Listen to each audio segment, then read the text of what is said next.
তেরোই জুন শুক্রবার ইসরায়েল ইরানের ওপর সামরিক হামলা চালিয়েছে, যার মধ্যে পারমাণবিক স্থাপনা, ক্ষেপণাস্ত্র কারখানা ও সামরিক কমান্ডারদের লক্ষ্যবস্তু করা হয়েছে।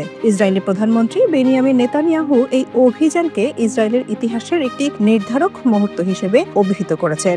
ইরান এই হামলার কঠোর নিন্দা জানিয়েছে এবং পাল্টা প্রতিশোধের হুমকি দিয়েছে।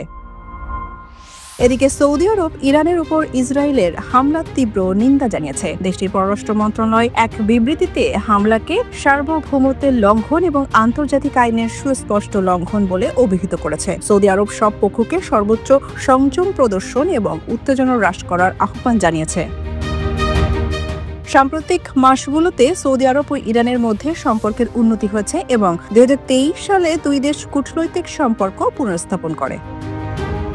এদিকে মার্কিন পররাষ্ট্রমন্ত্রী মার্কো রুবিও বলেছেন, আমরা এই হামলায় জড়িত নই এবং আমাদের শীর্ষ অগ্রাধিকার হচ্ছে অঞ্চলে মার্কিন স্বার্থ রক্ষা। তিনি ইরানকে মার্কিন স্বার্থে আক্রমণ না করার সতর্কতা দিয়েছেন।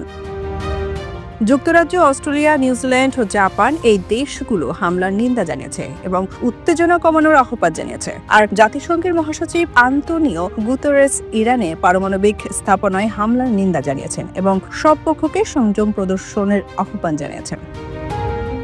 ইরান যুক্তরাষ্ট্র পারমাণবিক আলোচনার মধ্যস্থতাকারী দেশ ওমান হামলাকে আন্তর্জাতিক আইনের সুস্পষ্ট লঙ্ঘন বলে অভিহিত করেছে এবং আন্তর্জাতিক সম্প্রদায়ের প্রতি কঠোর পদক্ষেপ গ্রহণের আহ্বান জানিয়েছে। ইন্দোনেশিয়া ও পাকিস্তান এই দেশগুলো হামলার তীব্র নিন্দা জানিয়েছে এবং উত্তেজনা কমানোর আহ্বান জানিয়েছে। ইসরায়েলি সামরিক বাহিনী প্রধান ইয়াল জামির বলেছেন, হাজার হাজার সৈন্য সীমান্তে একত্রিত করা হচ্ছে এবং সমস্ত সীমান্ত জুড়ে প্রস্তুতি নিচ্ছে সেনাবাহিনী। তিনি সতর্ক করে দিয়ে বলেছেন, যে কেউ আমাদের চ্যালেঞ্জ করার চেষ্টা করবে তাকে চরম মূল্য দিতে হবে। ইরানও পাল্টা প্রতিক্রিয়ার হুমকি দিয়েছে এবং ইসরায়েলকে চরম মূল্য দিতে হবে বলে জানিয়েছে। ইরানে ইসরায়েলের সামরিক হামলা মধ্যপ্রাচ্যে নতুন করে উত্তেজনা সৃষ্টি করেছে। সৌদি আরবের মতো সুন্নি দেশ ইরানের পাশে দাঁড়িয়ে আন্তর্জাতিক আইনের প্রতি সম্মান প্রদর্শনের আহ্বান জানিয়েছে, যা মধ্যপ্রাচ্যের ভূরাজনৈতিক সম্পর্কের নতুন দিক নির্দেশ করছে। বিশ্ব সম্প্রদায় এই অঞ্চলে শান্তি ও স্থিতিশীলতা বজায় রাখতে সংযম প্রদর্শন এবং কূটনৈতিক প্রচেষ্টা জোরদার করার আহ্বান জানিয়েছে।